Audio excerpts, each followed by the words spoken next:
Hey guys, I'm here in Akron, Ohio with Matt Hetherington. Matt, thanks for taking a few minutes to talk to us. No problem. And the topic for today is his experience with the Chinese national team.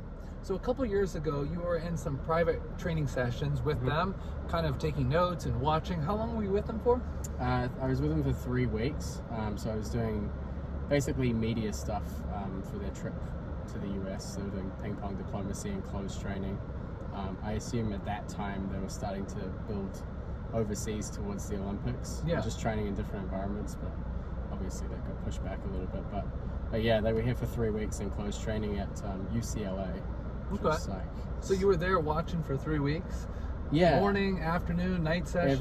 Every session. Every session for 3 weeks. Okay, so what kind of things did you see, or how can we tell our viewers maybe some things that you learned or you saw during the session that maybe would help them as well? I think with the Chinese team, they have such a big team of people around them, but there's definitely possibilities for people to kind of, if they're trying to learn themselves, to try and take on different roles in their practice. So they did a tremendous amount of physical training. Like how much?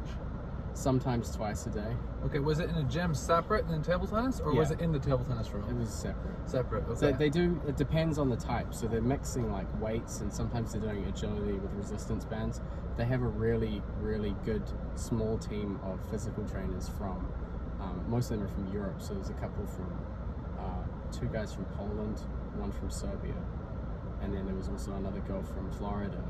And they have a mix also of physical therapists and physical trainers. Okay. So there's exercises that they're doing to build strength and speed, but they also put a big emphasis, because they're doing so much physical work, they do a big emphasis on resistance band stuff, stretching, flexibility, physical therapy stuff to ensure that they really reduce the risk of them getting injured during the training on. So what would be like a table tennis specific thing that you wouldn't just normally see some buff guy in the gym do, that they did specifically for table tennis?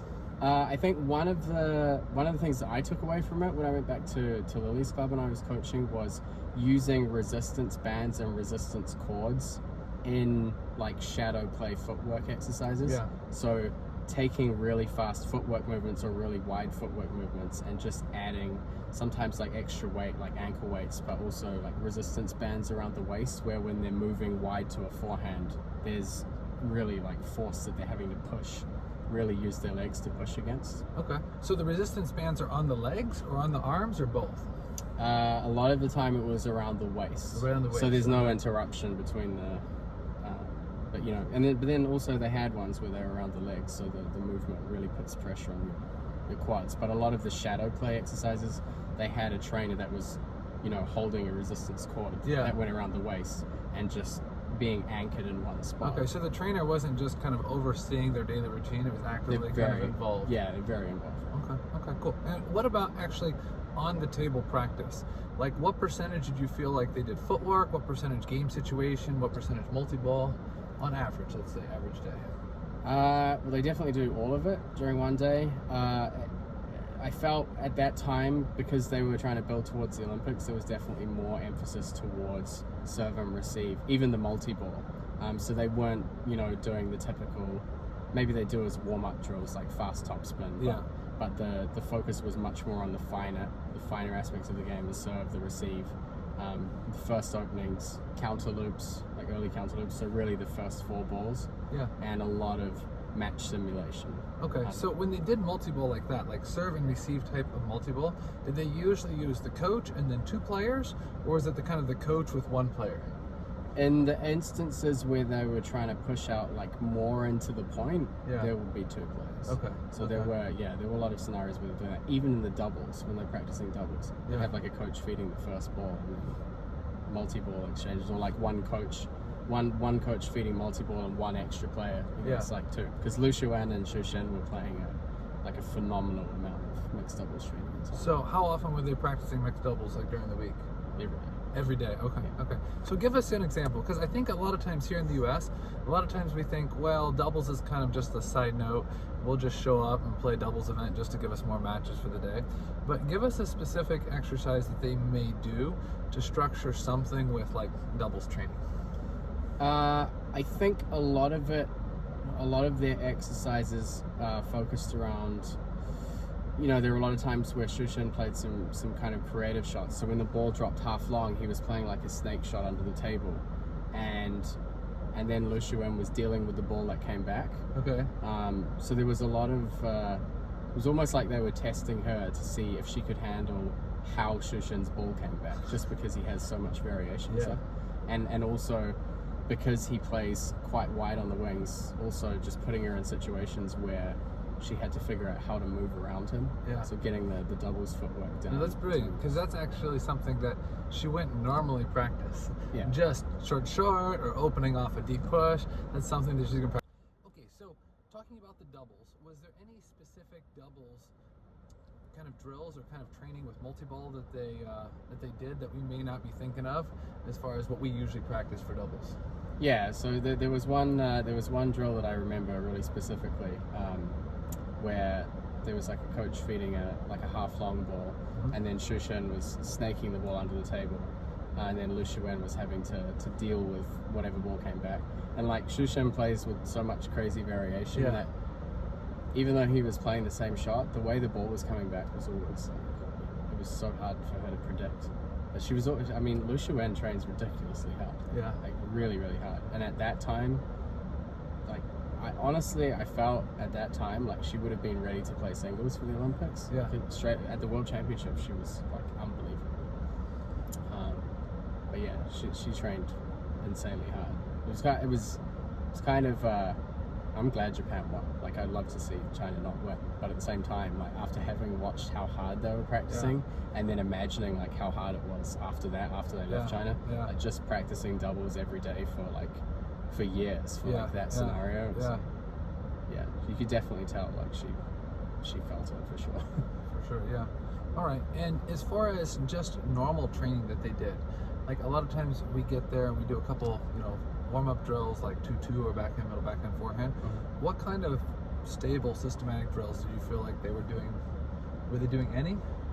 Yeah. Okay. Yeah, they definitely do some. I mean, even like before I was with the team, even when I was back in New Zealand, like the province players from China, they always have this kind of pattern of picking 3 drill types. They'll do a forehand footwork drill, a random drill, and a serve and attack. Yeah. And I feel like that pattern is quite deeply built into how China play at every level. Yeah. So yeah, China definitely in the national team training, they definitely like start with like 2 and 2 or 3-point forehand. There was always like forehand footwork. There's always some kind of random element to it. And then they would move on to like... So just from you watching, did you feel any specific themes that were coming out for individual players? When they were doing 2-2, did you feel like they were trying to change the timing or trying to be accurate or trying to just get to 100 balls every time? Did you feel any specific themes coming out? It's kind of hard to tell. For sure. Like a lot of... you could tell when there were times when they were working on like more explosive power. Like if you watch Fan Zhendong, there are plenty of times when he's doing like practice where he's going at a steady pace, but then sometimes you see him doing multi-ball and it's like unbelievably explosive and really fast pace. Right. So you could definitely see variances. It's just hard to tell what they're focusing on. Right. And there's no...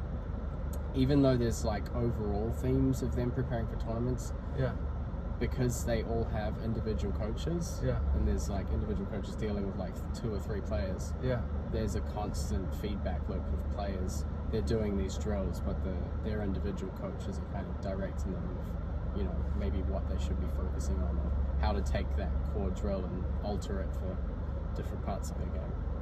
Okay, so for the last question is, how do you feel like watching that for 3 weeks really kind of changed your perspective as a player or as a coach? Did you feel like there was any mindset shift from you after being there for 3 weeks?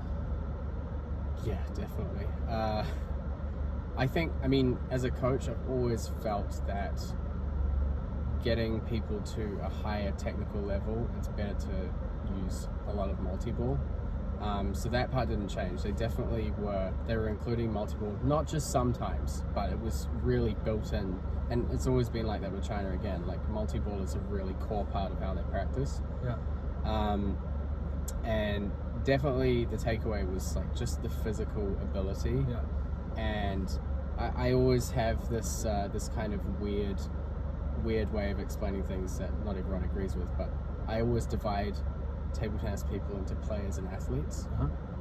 Some people are like, well, it's the same thing, but I always I kind of label people, I'm like, that person is just a player, like they're not doing the intense physical training, and people don't understand that the Chinese national team are so athletic and they're so professionally trained that they would be able to change to like other sports, which, you know, people are like, oh, it's just table tennis. It's like if you took like Zhang Jiko with his legs and like the core strength and the speed they have, you could put him into like, he could probably do swimming or like all kinds of different stuff.